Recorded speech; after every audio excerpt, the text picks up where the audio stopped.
Yeah, so the 3Ds, Tashina is brilliant, and so she actually came up with the initial distill down of the 3Ds, disease, distraction, destruction. So it kind of started with presentations from there. One of the things that what Sean and I realized as we were talking through the sales process, is that the 3Ds are the key to the sell. And like every single time, like when you say, Sean, I feel like they are. Yeah, I think they are definitely key words that help simplify down the process of thought. They definitely make it a simpler way to identify, the behavioral issues that are caused by what we're calling pest birds. Yeah, because I feel like, every pain point that a customer is ever going to express is probably expressed, like it's probably found in the 3Ds. Like I feel like it's like this all-encompassing absolute, or something. Yeah. I feel like really, and over time, we used to kind of try to look for an intentional one of three. And over time, I think we've kind of recognized that the customer may only recognize one of them, but there are still all three of them present at all times. So one of the interesting things that have really, I think, come about in the more recent time as we've gone into really pest birds and really kind of defining pest birds, because I think without the word pest, it changes a lot. Without the word pest, you're just talking about birds. And when you're just talking about birds, you're talking about what most people think of as things that are pretty and furry and flying around, and they help us all to feel like the air is way up there because we see birds and they create perspective for us. But I think that the 3Ds have really allowed us to differentiate, because not all birds are pests unless we quantify them in the three things. So for example, if a bird's in a tree in someone's backyard, I don't think that qualifies as a pest bird.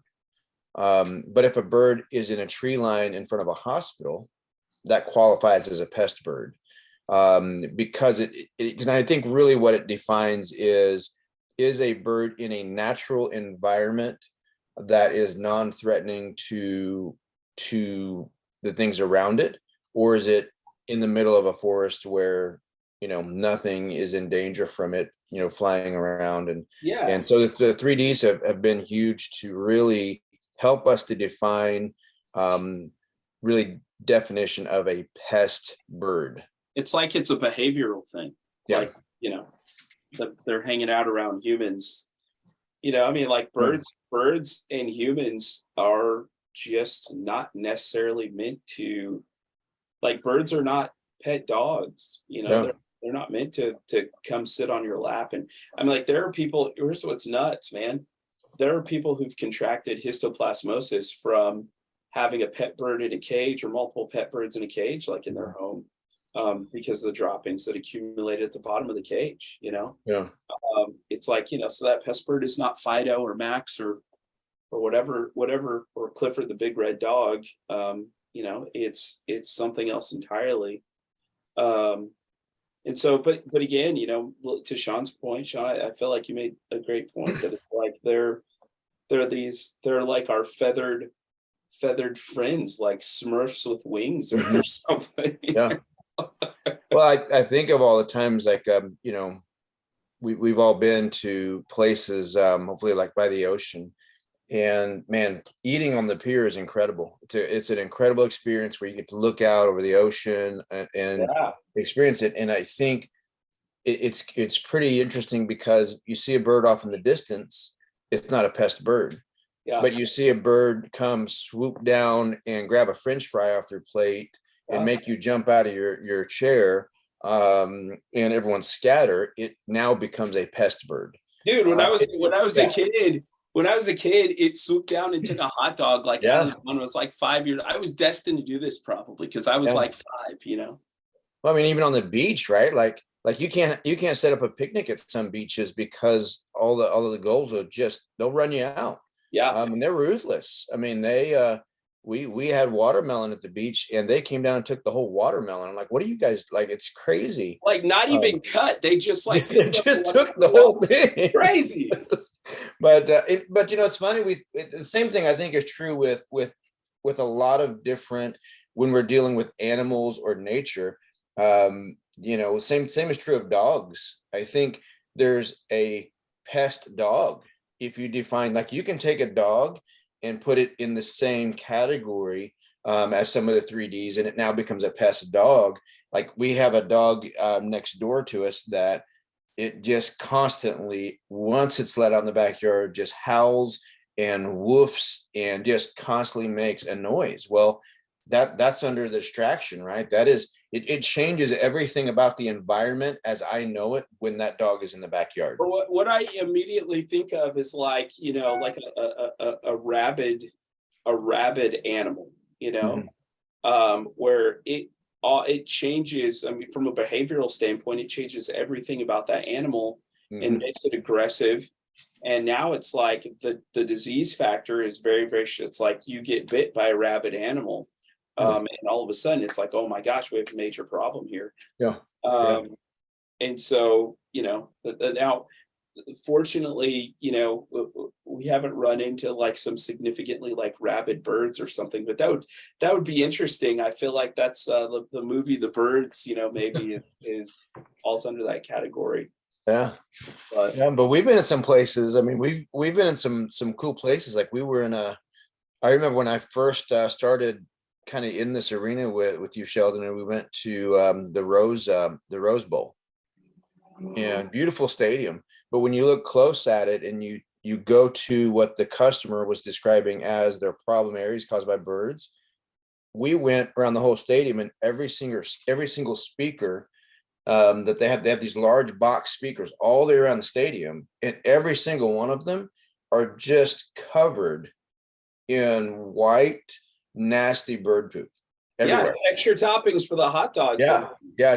And when you see it now, and you can't unsee it once you see it, but it's kind of an amazing thing that I would say that most people that sit in that arena day in and day out, weekend, whatever, like they don't think much about it. However, I think that if that arena ever has a case of histoplasmosis breakout or something bird related, someone goes in there, now all of a sudden they're going to see all the things that have been right there underneath their eyes this whole time. It's like, you remember, and we're going to date ourselves a little bit here, Sean, but you remember like back in the day, freaking, you get on the airplane and maybe there's some wood paneling on the airplane or whatever, and you've got the little ashtray that's right there. I mean, a bunch of those airplanes still now even have like the no smoking, little light that's still in there from back in the day.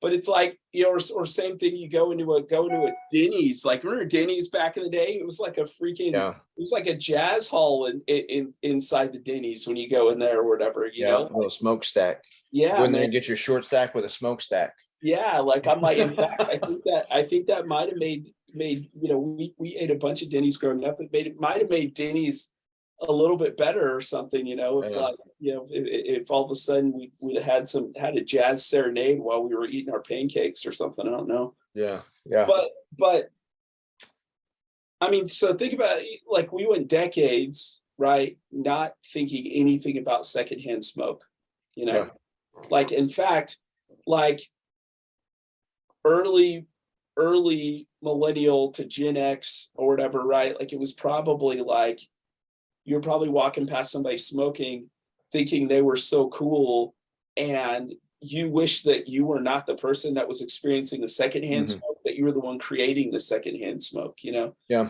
And it's kind of amazing how that perspective shift happens when all of a sudden you start identifying that all of these people that have been, it's not just a coincidence that you contracted lung cancer 15 years later or whatever, after growing up around a smoking parent or whatever, or something like that. there was a direct correlation between your exposure to this thing that you thought was completely harmless, and dare I even say thought was cool, Yeah. right, to where you are now. And so I feel like it's that a lot of times with like birds and things like meningitis and several of the other diseases that are out there, where people are just around there, they're exposed to it all the time, walking through it, not thinking anything of it. Oh, hey, those are some cute birds. So maybe they're not cool, but they're cute birds. Why don't we toss some popcorn down here? Why don't we blah, blah, blah? Hopefully more of them come, like all those things. So it's like willful exposure to it. And, that net result, until it's revealed, right, is never connected. It's just this loose outcome. Yeah. We love birds. I mean, Sean and I Yeah. probably all have incredible, stories about birds. I mean, we're constantly, I know when I'm driving with the kids or whatever, we're constantly pointing out, just these amazing bird things that we see, or amazing behaviors. I mean, it was one of the coolest things in the world to be at the Grand Canyon and see the condor breeding program. Mhm. Yeah. Even though it's not a flying bird, ostriches are like one of my favorite animals on the planet, because that thing is a freaking dinosaur. Like, Yeah. you look at its leg and you're like, there needs to be like a velociraptor claw. They're huge. It's interesting because I think there's the word contrasting that comes to mind is the difference between bird removal and just bird control. Yeah. Because we're not about the removal of birds, we're just about the control of birds. I mean, you would think the same thing if I had a pit bull that was known to attack kids, you would, well, it would probably borderline be removal, but you would definitely want me to keep him on a leash. You would want me to contain him. You would want me to control him. And I think that's really what we over the years have really tried to talk through with PMPs is that, look, you're not just looking for a bird and going, oh, this is an opportunity to get rid of a bird. You're looking for birds that are in the wrong place. You're looking for birds that are creating problems. You're looking for birds that are in a food plant where if their droppings get in the mix somewhere, it's not a good thing. You are at a restaurant where if birds are all over the outdoor patio and there's poop everywhere, where the wait staff walk through it and then track it through the kitchen. And I mean, these are what we're looking for. So it is interesting how the mindset isn't really about removal. It's just about control. It's about controlling the environment, which we do every day. I mean, we do it with all sorts of things. Like smoking still happens. It's just in a controlled environment now. You have to go smoke in a controlled, designated area. You still go into airports and there are designated places to smoke. So it's not like they removed smoking altogether, even though it has all kinds of negative outcomes and risks to it. They just said, okay, if you're going to smoke, though, you've got to do it where it doesn't risk people who are not interested in smoking. And so it's really more about the control than it is removal, which is why I think, we've had so much probably traction with our product, is because a lot of pest industry material, I think, is about removal. It's about in-game. You take an insect, you kill it. You take a rodent, you kill it. Whatever it is, the end game is removal. We're not about removal. We're about creating a environment where it doesn't feel like it's its home, so it finds its natural habitat somewhere else. This natural habitat shouldn't be in a food warehouse. It's funny, and that's such a good point about the control versus removal thing. What's funny about it is, we'll stay on this smoking topic. I feel like because it's really interesting, and it's maybe the listeners are going to want to go take like a long drag or something afterwards. I claim no responsibility. Surgeon Journal warning posted somewhere. But like, I just like they use the word drag, so that's okay. Yeah, you know what? Yeah, this is 2022. That could be. But like, what's really interesting is thinking about, like, you're talking about other tools and stuff that are out there, right? And it's like, man, we're fans of blended method and all that stuff, but it's like, man, guys asking like whether or not they are actually truly controlling an environment control, like you're talking about. Mhm. I feel like it's really important because think about, okay, so smoking. What if rather than having a designated smoking area, you literally just said you can't smoke here? Mhm. Like right here at this area right here is a no smoke zone. Like right in, Yeah. you've got lines or something like that from this boundary to this boundary. This is a no smoke zone. Well, what are they going to do? Like, well, smokers are going to smoke everywhere else Yeah. in Well, that if you building. remember restaurants, that's how it actually started. It actually started with, remember Yeah, walking into a restaurant and it was like, do you prefer smoking or non-smoking? yeah, And in some cases you would be like, well, I don't know which one has the shortest wait. But then yeah, you would go in the smoking section and go, oh my gosh, like as a non-smoker, it's pretty repelling yeah, because it's something I'm not used to. Like, yeah. and so the interesting concept of what you're talking about is they tried to just say, okay, well, smokers over here, non-smokers over here, but it didn't matter. The whole restaurant ended up being still a smoking habitat. Isn't that like, I'm genuinely thinking about a situation where you've got birds at like a, some hardware store facility or whatever, and they're loafing up on top of a parapet ledge, but you've also got the parking lot lights, and you've got the signs, you've got the trash can in the back, you've got the awning in the front, you've got the actual sign in front of the store. I mean, all those things or whatever. And you'll show up at some look. I love it when it's just hilarious watching this happen. You go to some location and someone has thrown up, whether it be scare owls or actually installed deterrent devices or whatever, and it is literally just moved birds from the awning to the top of the parking lot lights or Yeah. to the sign or to the dumpster or whatever. It's literally the smoking scenario we're talking Yeah. about right now. Yeah. Like, it's like there's still a massive problem, there's still significant disease risk, like you guys are all going to get lung cancer Yeah. or whatever. I hope you enjoy your pancakes, but at the same time, um, these 4 booths get to eat without a smoke Mhm. cloud. Well, it's funny. I'm thinking about it through the lens of even smoking. Like, what happens when one person, like back in the day, you used to have one person go over to what was called like the smoke hole, the designated smoke hole, right? Eventually, what happens? Then another person who smokes joins them in the smoke hole. So now you've got twice the amount of smoke. Then a third person and a fourth person. What's interesting, the bird thing is very similar. Like, unless you remove them from the habitat or replace or move them to a different habitat, Yeah, they might be out of the area where you want them for a short period of time because you've moved them out farther into the parking lot, but they're still going to grow in numbers until yeah, eventually I like it it. it bleeds Yeah, back over. Like it's so right. yeah. Yeah, I think what triggers the 3Ds is always typically going to be distraction first. Like, I think 90% of the time it's about distraction. I think even in food and beverage, we see the same thing. Like, it in food and beverage, it's a distraction before it's in a bigger issue.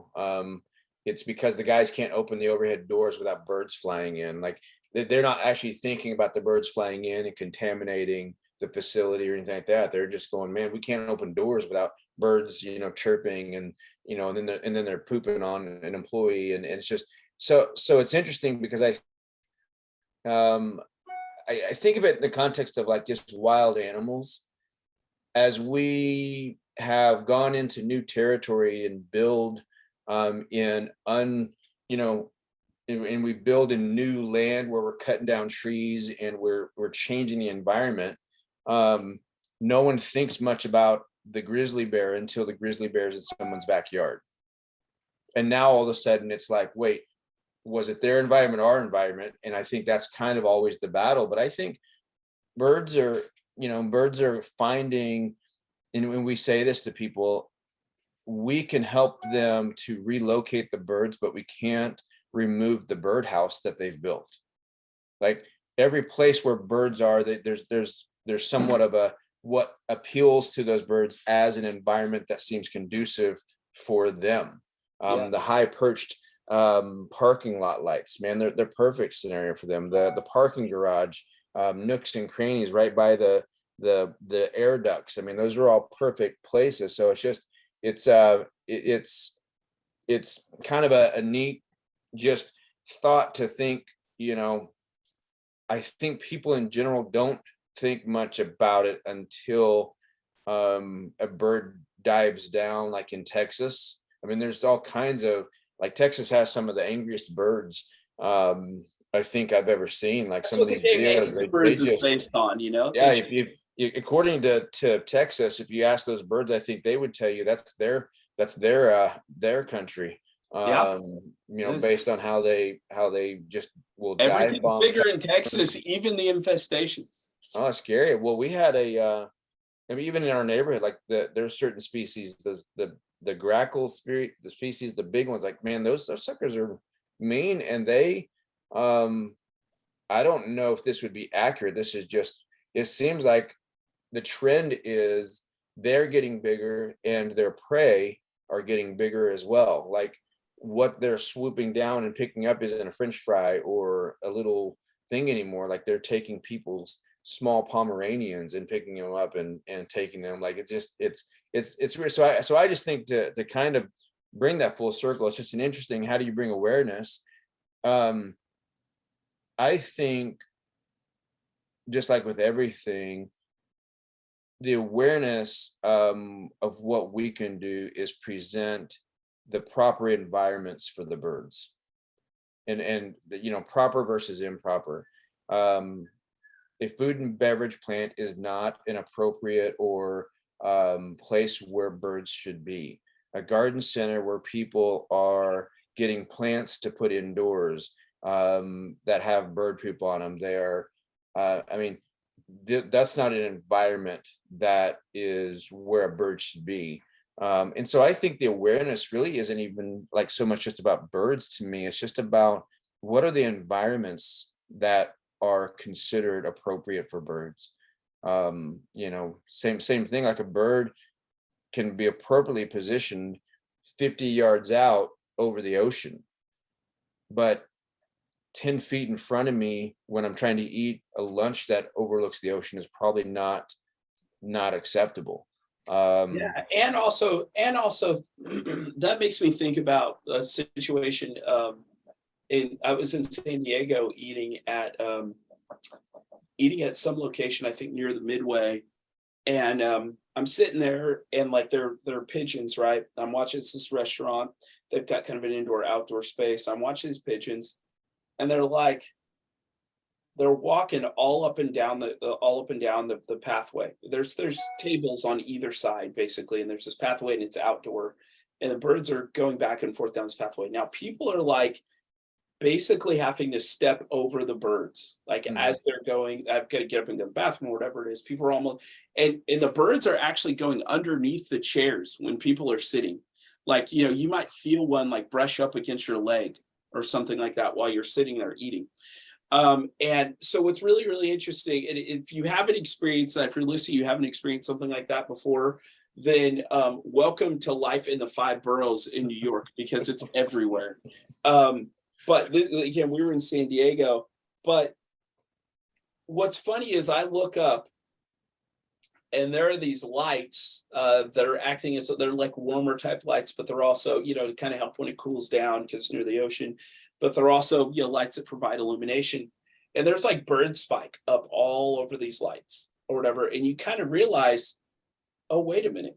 So these birds knew that there's food here. So these birds are just here already anyway. And before, the birds were hanging up on top of the lights. Maybe they were causing the lights to short out. Maybe droppings were falling down because some of the lights were over the table. So maybe droppings were falling onto the tables and guests were complaining or whatever.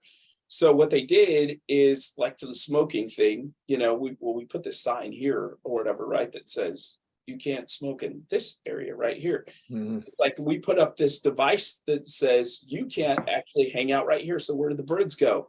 Literally everywhere else, like in closer proximity to humans, where they're posing more of an issue, brushing right up against humans and all these other things because someone didn't think I really need to create, to Sean's point, I really need to create an environment. This is the wrong environment for birds here. I need to create a space here where birds don't want to be so that they go to the place where they do actually want to be, or they should be, which is a place away from direct exposure to human contact. Well, I think you saw that even with smoking. So it went from a smoking or non-smoking section to a, okay, no smoking inside, to a no smoking within a certain amount of feet of the restaurant. Because what happens if you don't create enough proximity, you actually don't eliminate the hazard. Yeah, You know, absolutely. like you can, I mean, I don't know about you guys, but I can smell it clear as day. Like I just know, like, ooh, something like we'll be at some outdoor thing and one person decides to smoke around the food area, and it you can just smell it immediately. You can tell, but that one person now is the whole area is having from one person. And I think that's that. When I think of birds, I think, you know, it's funny you mentioned the just the spikes, and it's like what's crazy is to think that inevitably most of the products like a spike can actually when you think of it in the reference to the 3Ds, it actually is counter all of the 3Ds, because the spike inevitably, how many times have we seen in a parking garage the spike have a nest in it? So now you've taken what was just a bird loose and free in a parking garage, and now you've created an actual perching home environment. And now it's even worse. Like it's an interesting that they would do that. It's, you know, I think if you had roaches in your house, I'm pretty sure they treat the whole house. They don't just go, oh, you only saw a roach in your kitchen, so I'm only going to treat the kitchen. They treat the whole house because they have to create a proximity of safety. So it is interesting to think of it in the lens of creating the environment. And I think honestly, like an unsold expert can offer nothing but like uneducated opinion. Like, so if you don't actually believe that birds are a problem, like if you don't believe that birds cause problems, if you're not looking for it, if you're not educated about it, you can never actually with conviction tell someone that birds are a problem. No matter how much conviction you try to muster, it's fake. And people don't like fake people. That's just an intuitive sense I feel like that we have.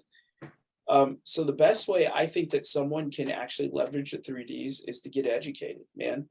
You know, I mean, obviously we've got tools and stuff, and I'm not going to shamelessly self-plug here, but there are all sorts of great resources out there available to get educated on how to spot bird issues, and how, on top of that, how to determine, you know, what that issue could lead to over time. Yeah. You know, do I truly know why bird droppings are a problem when they fall, you know, onto, you know, an electric generator? Do I truly know why bird nesting material is an issue when it gets into a ventilation space? Do I really, really, really understand why bird droppings at a food plant are a problem, right? Yeah. Unless I take time to educate myself on that,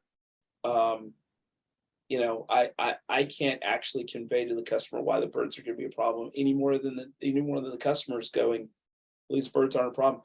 Like, because otherwise my answer is, you know, yeah, these birds are here, they're not really a problem. And my answer is, oh, great. Well, call me if they ever become a problem. Or I'm pulling from some regurgitated toolbox or whatever, you know. But it's like, man, get out, Google it, take a look at some, and then actually take some time to experience it, you know. it's amazing to me, like what being out with people who've been out for the first time, go out for the first time, and they see a pile of bird droppings somewhere, not one or two or a handful like they've seen on a car, but a pile of bird droppings. It's like, wait, what? They do that? Yeah. Or going to some infestation and being like, what is that smell? That smell is the bird infestation. Mhm. I had no idea there was a smell. Yeah, there is. Right. So being able to pinpoint that kind of stuff and really, dig into it and helping people see where it could go, is the thing that's going to help guys, I think, navigate this number one issue that they're experiencing, currently, which is these birds aren't a problem. So Yeah. convince me, tell me why they are. Yeah, to me, it's that and combined with just awareness. You can't be you don't have an awareness of something unless you're educated. Same similar thing. Like I think if we're bringing a full circle, I mean, we've kind of brought this into a lot of context with just like smoking and how it's played out over the years, and I think if you look at the trend of it, not only was there an awareness that was brought to the dangers of smoking alongside of trying to control environments, but there was a lot of education that was put out there in regard. It was never a Yeah. oh, you smoke, here's a solution. It was always about, is smoking a problem for you? And then bringing the awareness of why it could be a problem for you. And I think too many people have to learn the hard way. And I feel like, what's always interesting to me is I think look in history of any type of disease or anything that was really spread in the media through, was really put in the media as being spread through birds. And you see these spots in history where birds become no longer a friendly species.